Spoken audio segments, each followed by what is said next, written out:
there's, I don't know if anybody saw it, but Javon Kinlaw of the 49ers has been going back and forth with a beat reporter. And I don't even want to say this guy's name. I really don't. I don't want to put his name out there because I don't think he deserves the glory in which he's going to get, or people are going to go watch his videos and all that. But there was an altercation basically that's been ongoing for a number of years since Kinlaw has come into the NFL. And so he invited Kinlaw on his podcast to kind of, I guess, squash it.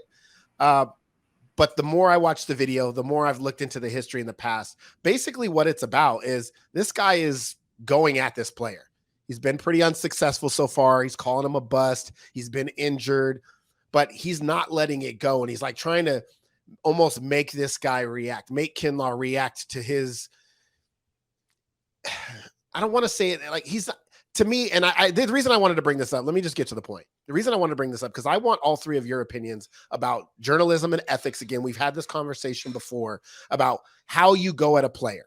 We sit on this show often and we make fun of Kenny Pickett's baby hands. And, we talk about Baker Mayfield, not being a very good quarterback and all this stuff. But at the end of the day, there's something to be said about being lighthearted about it.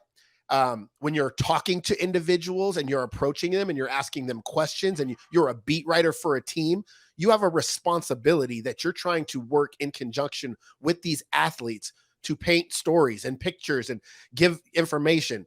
And I thought, I'll give you my opinion, I thought he stepped over the line. This has been an ongoing issue. He's called this man trash a number of times. He's made inappropriate jokes about him. And when he got confronted about it, he basically is saying, oh, then now look at this guy. This is what he is. He's out of line. And I felt like he took it too far.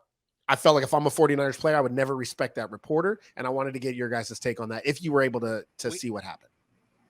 I did. I'll just jump in first here. There is a line.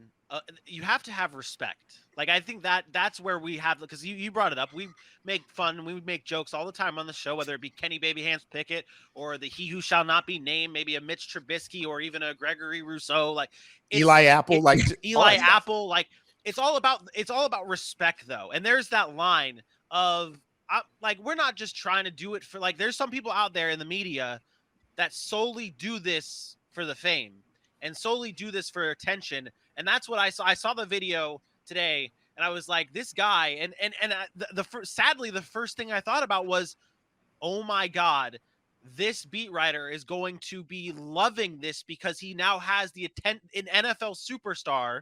Even if he's not a superstar of the NFL, maybe he's not a top guy, but you have a very notable first round pick on your show. No matter what he's talking about, you are going to get those views. And that's where the line has to be drawn. You have to draw the line between respecting the player and being a host. Because we could go on here making fun of whatever player it is, but none of us are going to step on that football field. That jabroni who's talking about the Niners isn't going to step on the football field and go up against offensive linemen trying to sack the quarterback. They get dummied. They get buried.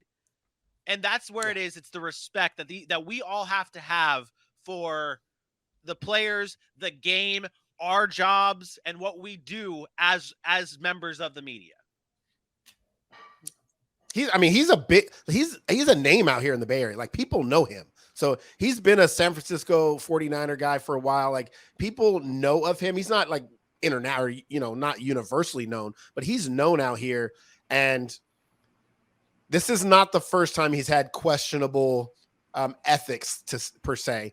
And to me, I know Deebo Samuel and George Kittle came out with tweets or responses saying this is the kind of guy that's like, he's almost causing tension and causing that fracture in a locker room and drawing attention away from what these guys are trying to do professionally, because then you have to make statements like, hey, I'm trying to feed my family. So we get the players, and I've said this on the show, like, as a player, you have to be able to handle the criticism. He signed up for it, but there is still a line and there's still a level of criticism. Like, when you get to the point where this guy now has had 2 bad seasons, he's almost considered a bust. Why are you still harping on talking about this man, every little thing he does? I mean, he said it. He said, hey, man, I've been injured. Let me have a bad year this year, and then you can come at me. But, like, let me have that bad year. So, like, stop trying to egg me on and cause me to get mad. And this is You seen it. Kinlaw was pissed. He blew up, and it wasn't a good look for Kinlaw. It wasn't. He didn't, he didn't handle himself appropriately. But I could understand the frustration, and to me, I thought it was worth mentioning. And a guy like that, and again, the reason I haven't mentioned his name is because I don't want to, doesn't deserve the national attention he is now going to get because of this story. Dylan, I know you're going to go and just say, I just want to bring this up. That's the shittiest part about all of this is we talk about this in all the sports. When it was, I can't remember the NBA player that had something thrown at him. I think it was Kyrie Irving. It might've been Kyrie Irving, but like we have as fans, there's so many people, but like we as fans have so much leeway with everything, but then a player tries to do something back and it just looks disrespectful. So it's really unfortunate how things go with like, and the level of the level that these players are at and where we are at, like how they can just, if they do one thing bad, they get shat on, they're banished, they're just torn into. And then this jabroni could be disrespectful and no one bats an eye because he's a nobody. Dylan, you can go ahead. So my story is a different sport, but it still goes here when you look at the athletes and media and the way it goes. And I mean, this is one of those things. You have to respect the player deep down, no matter what. You have to respect that. You can say what you want about them, but if they come back to you, just handle it classily, respect, professionalism. That's how it's done. I'll tell you a story here. Marlon Byrd, an outfielder for the Chicago Cubs, and David Kaplan, a reporter for the Cubs. Now he's done TV for years. He's been a big journalist in Chicago for a long time.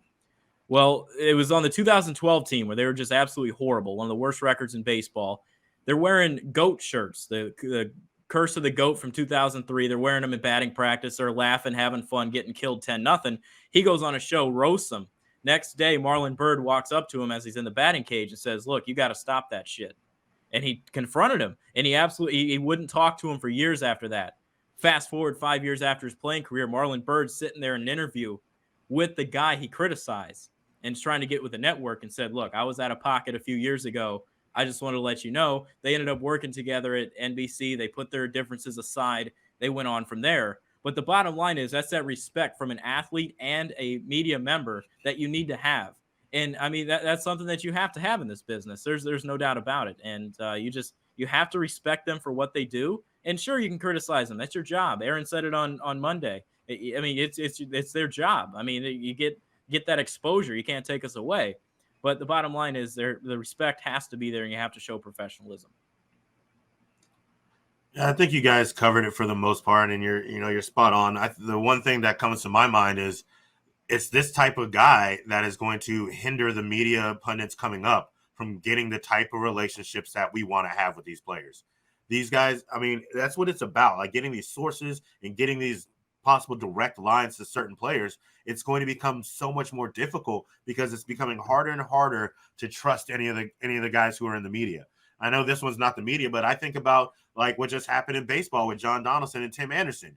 On one, like it took 10 minutes for John Donaldson to come out and say, I thought we were friends. We've had this conversation over and over again. Then the media spun it one way, and Tim Anderson comes out and says, I never once said that. Like, you don't even know who to trust anymore, who's saying what line to get this clickbait view lifestyle or get the views or get the followers. Like, it worries me when we get out into the field and we get the credentials we know we're going to get here at Sac City, even though we're ethical and we're respectful.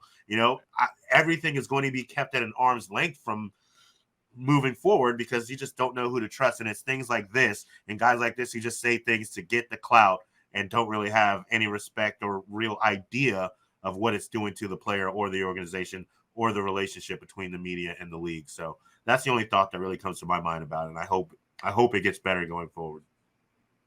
And to that, we have to move past, okay, we just want the clicks. We just want the headlines. There has to be a fine line and a balance between that being a respectful media member of the media. And that's what we bring here at the Sac City podcast, because we do like to have fun, even with our boy, Kenny Baby Hands Pickett, which you will see in just a few seconds, and everything else that we do.